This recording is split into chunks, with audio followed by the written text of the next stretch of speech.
सहज भाव से कर लो तर्पण, पक्ष श्राद्ध का आया है, कर्म प्रधान है समझ के रखो, मोक्ष द्वार ले जाता है।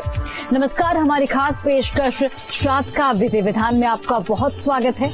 आपके साथ मैं हूं सोनाली सिंह। श्राद्ध पक्ष में पितरों का ध्यान करना, पूर्वजों को याद करना शुभ और अनिवार्य माना गया है। तो ऐसे में श्राद्ध पक्ष में पितरों का श्राद्ध कैसे करें, किन किन बातों का खास ख्याल रखें, तमाम सवालों का जवाब देने के लिए और श्राद्ध का पूरा विधि विधान बताने के लिए हमारे साथ स्टूडियो में मौजूद हैं आचार्य राज मिश्रा जी। सर, बहुत बहुत स्वागत है आपका।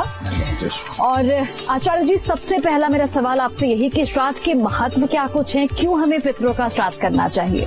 देखिए, श्राद्ध का तो बहुत महत्व है। अगर हम श्री रामचरितमानस की उस चौपाई को सुंदर समझने का प्रयास करें, जहाँ पर भगवान शिव माता पार्वती से कहते हैं कि सुन जननी सोई सुत बड़भागी, जो पित मात बचन अनुरागी, और वहीं पर कहते हैं कि मात पिता और गुरु कहे गानी, और बिना विचारी करिए शुभ जानी।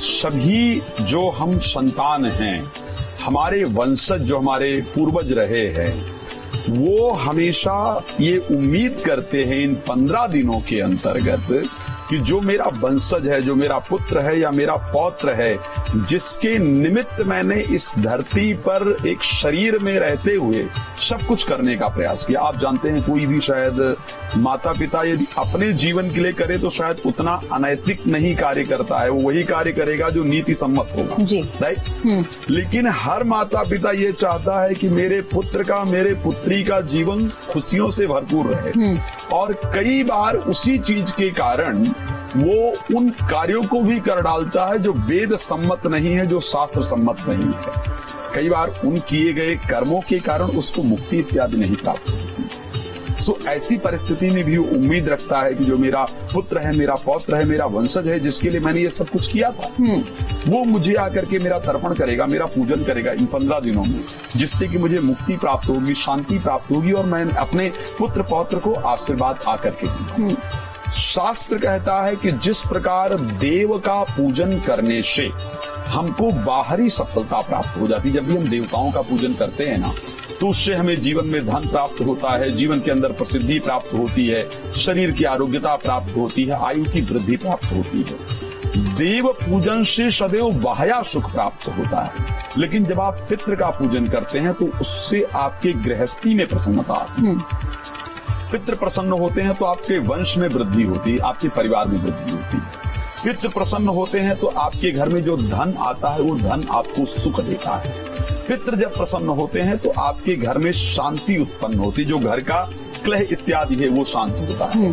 शास्त्र कहता है कि ये जो पूरा वर्ष हम देवताओं का पूजन करते हैं, हर माह वैसे 29 दिन हम देव पूजन करते हैं जी। हर माह में एक अमावस्या आती है जिस दिन आप पितृ का पूजन करते हैं, अमावस्या में पितरों का पूजन किया जाता है। उसी प्रकार पूरे वर्ष में एक पक्ष शिवन का जो कृष्ण पक्ष है, वो हमें इस प्रकार का प्राप्त होता है जब हम अपने पितरों की आराधना करके और उनके आशीर्वाद को प्राप्त कर सकते हैं। शास्त्र यहाँ तक कहता है कि इन 15 दिनों के बीच में पितृ इस धरती पर आते हैं और अपना जो वंशज है, जो पुत्र है, पौत्र है, उससे ये उम्मीद करते हैं कि ये हमको जल अर्पण करेगा, हमारा तर्पण करेगा, और हम इसको आशीर्वाद दे करके दोबारा पितृलोक में निवास करेंगे या देवलोक में निवास करेंगे। वेद का एक बड़ा सुंदर मंत्र है कि जले नापि चाना श्राद्धाः शाके नापि करोति यः अमायाम पितृस्य तस्य शापम दात्वा प्रयन्ति च।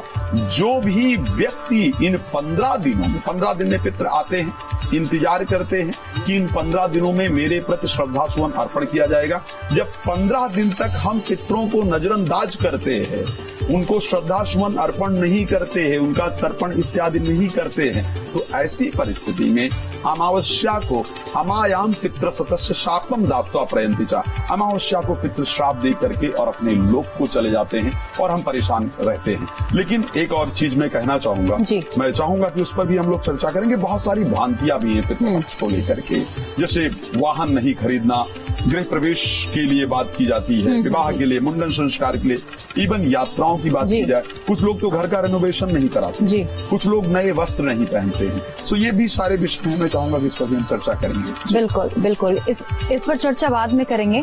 पंडित जी, श्राद्ध कब तक चलेंगे ये बताइए। और जैसे आप, जब हमारी बातचीत हो रही थी, आपने बताया कि 7 सामग्री का उपयोग किया जाता है। वो, हाँ माफ कीजिएगा, 8। तो वो 8 सामग्री क्या कुछ है और उनकी उपयोगिता क्या कुछ है, वो जरा बताइए। जी बिल्कुल। सबसे पहले तो जो इस बार पितृपक्ष प्रारंभ हो रहा है 29 सितंबर, 29 सितंबर से जो पितृपक्ष है वो प्रारंभ हो रहा है और 14 अक्टूबर तक चलने वाला है। डेट आप लोग प्लीज नोट कर सकते हैं। 29 सितंबर से प्रारंभ होगा और 14 अक्टूबर तक जो पितृपक्ष है वो रहने वाला है। अब जब भी हम पितृपक्ष में श्राद्ध की बात आती है, हम सभी लोग चाहते हैं कि जो भी कर्म करें, ये परिस्थितियां भी होती, कई बार हम लोग पूजन करते हैं, यज्ञ करते हैं, करते बहुत श्रद्धा से, लेकिन कुछ छोटी छोटी त्रुटियों के कारण, छोटी छोटी कमियों के कारण उसका फल हमें प्राप्त नहीं हो पाता है। आप जो करें उसका पूर्ण फल आपको प्राप्त हो जाए।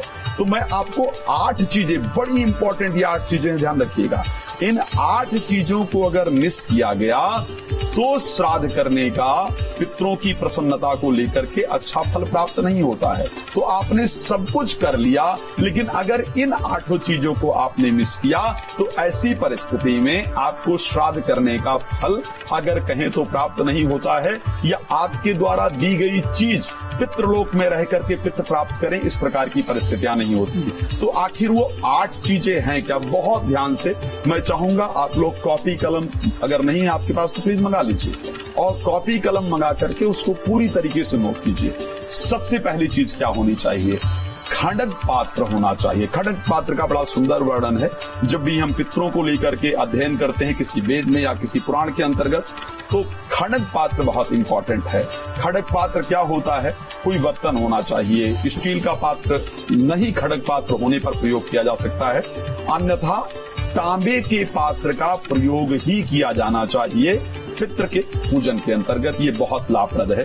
तो सबसे पहले खड़ग पात्र का वर्णन किया गया है। दूसरा सबसे जो इम्पोर्टेंट चीज, तिल का प्रयोग किया जाना है। तो तिल जरूर होना चाहिए। पहला हो गया खड़ग पात्र, दूसरा हो गया तिल, तीसरा हो गया कुशा, चौथा हो गया ऊनी आसन। खड़ग पात्र, तिल, कुशा, ऊनी आसन। 5वीं सबसे महत्वपूर्ण चीज है गाय। जिस दिन श्राद्ध करना हो उस दिन गाय का होना बहुत आवश्यक है। आजकल की परिस्थिति में हम लोगों के घरों में गाय नहीं है, तो ऐसी परिस्थिति में गाय को भोजन देना इंपॉर्टेंट है। गौशाला या जहां भी गाय मिले तो गाय के लिए भोजन देना बहुत इंपॉर्टेंट होता है। उसके बाद कन्या का पुत्र, जो पुत्री है, जो बेटी हो, जिनके निमित्त ये श्राद्ध किया जा रहा है, उनके बेटी का बेटा या बेटी, कन्या का पुत्र या पुत्री, श्राद्ध के दिन उसको कुछ देना, कुछ गिफ्ट देना, भोजन कराना, उसको प्रणाम करना, उसकी प्रसन्नता बहुत इंपॉर्टेंट है। और उसके साथ साथ अगर बात किया जाए कूतप बेला, ये 8वीं इंपॉर्टेंट चीज है। कूतप बेला का होना बहुत इंपॉर्टेंट है। साथ में खैर यज्ञोपवीत, जनेऊ के लिए बड़ा इंपॉर्टेंट दी गई है कि जनेऊ जरूर होना चाहिए, दुग्ध इत्यादि जरूर होना चाहिए, बहुत सारी और चीजें हैं, लेकिन जो सबसे इंपॉर्टेंट चीज है वो इनको कहीं भी अवॉइड नहीं किया जाना चाहिए। चांदी बहुत इंपॉर्टेंट है, नोट कर लीजिए। चांदी तर्पण करते समय, पितृ पूजन करते समय जरूर होना चाहिए। अब ये 8 चीजें जो महत्वपूर्ण है, जिसमें सबसे पहला खड़ग पात्र है, दूसरा ऊनी आसन का होना इंपॉर्टेंट है, तीसरा चांदी का होना इंपॉर्टेंट है, चौथा कुशा का होना इंपॉर्टेंट है, 5वां तिल का होना इंपॉर्टेंट है, 6ठा गाय का होना इंपॉर्टेंट है, 7वां कन्या का पुत्र या पुत्री होना इंपॉर्टेंट है, और 8वां कूतप बेला का होना इंपॉर्टेंट है। अब शायद बहुत सारे ऐसे दर्शक होंगे जिनको शायद ये पता नहीं होगा कि कूतप बेला आखिर क्या होता है। श्राद्ध करने के समय के लिए कूतप बेला सबसे महत्वपूर्ण है। शास्त्र में ये वर्णन किया गया है कि यही वो समय है जब पितरों के निमित्त कुछ अर्पण किया जाए तो पितृ स्वीकार करते हैं। कूतप बेला क्या है? प्रतिदिन अगर इसको हम जो पश्चिमी टाइम है, जो जनरली हम लोग जो अब समय का प्रयोग करते हैं उसके अनुसार देखा जाए तो प्रतिदिन दोपहर को, यानी सुबह का जो दोपहर का समय है, 11:30 36 से प्रारंभ करके और 12:24 का जो समय है, 11:36 से लेकर के और 12:24 का जो समय है, इस समय पर पूतप वेला होती है। इस समय पर श्राद्ध करने से निश्चित रूप से पितृ उस श्राद्ध को ग्रहण करते हैं। तो ये सारी जो सामग्रियां हैं श्राद्ध के बीच में, इनको प्रयोग करना चाहिए, इस समय को प्रयोग करना चाहिए। इन सारी सामग्रियों का अलग अलग महत्व है। पंडित जी, मैं चाहूंगी कि आप जो ये सामग्री यहाँ पर रखी हुई हैं श्राद्ध क्रम के लिए, उनको एक एक लेके आप दर्शकों को भी समझा दीजिए कि इनका महत्व क्या कुछ है। जी बिल्कुल।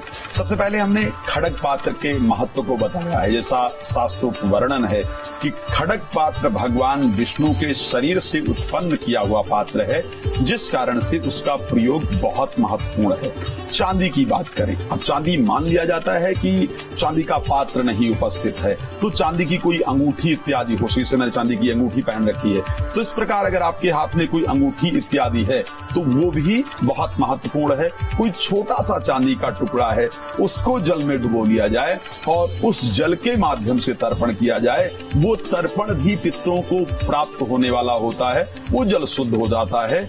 चांदी जिस चीज में पड़े वो शुद्ध हो जाती है, इस प्रकार का शास्त्र से वर्णन है।